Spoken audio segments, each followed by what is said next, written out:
Let's head over to the SEC and probably the game of the day in the college football. Number 3, Alabama at number 6, Tennessee. Alabama, a 7.5-point road favorite.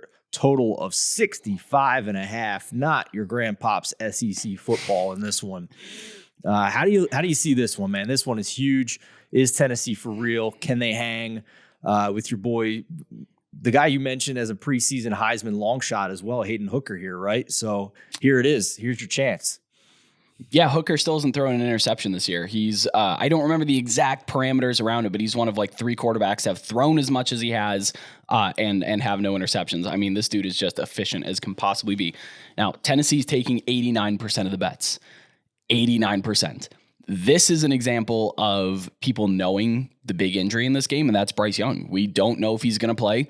Nick Saban says he's hopeful to play, but he's not confirmed to play as of Wednesday. Knowing Nick Saban, we're probably not going to know until the first team runs out on the field, and it's either Bryce Young or it's Jalen Milroe.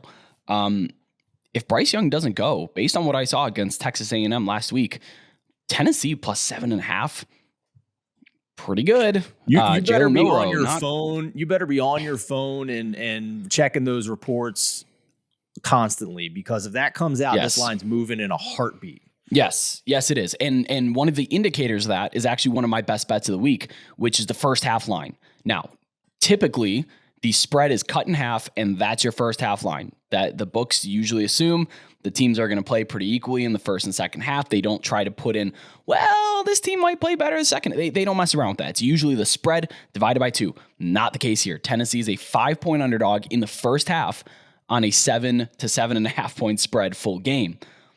I'm diving on Tennessee first half. I'm not messing with the full game, again, because of the questions around Bryce Young, the fact that this is such a high-profile game, probably the biggest of the year. There's eyes all over this thing. Attention is, the market is very strong for this game, especially for college football. You're not going to find a much stronger market than this game before the playoffs roll around. So I'm looking at this Tennessee plus 5 because I think the game day atmosphere of Tennessee, probably their biggest game since Peyton Manning's been on campus, since they won the national championship. They're going to come out strong, and Hendon Hooker can throw the ball. I think he's going to be able to throw the ball in Alabama's defense. No, even though that they're very good. And it could be one of these classic things we see in the SEC all the time, where the home team is jazzed, they're souped up, they run out there and they play a really inspired first half, and they take it to the break up by 3. Tied, maybe just down by 3. And it's one of those deals where we've just seen it 100 times. So I'm taking Tennessee in the first half. I'm not touching the full game because who knows how Nick Saban can adjust at halftime. And again, if you take Tennessee plus 7.5 and Bryce Young plays, your bet is in hot water. Because I think Alabama's, we know about Alabama. They're the better team. They're incredible. When you have a Heisman quarterback playing for you, I'm not really taking 7.5 points with anybody. But again, you can throw on Tennessee, but Jalen Milroe can't really throw. He hasn't shown it in 2 games.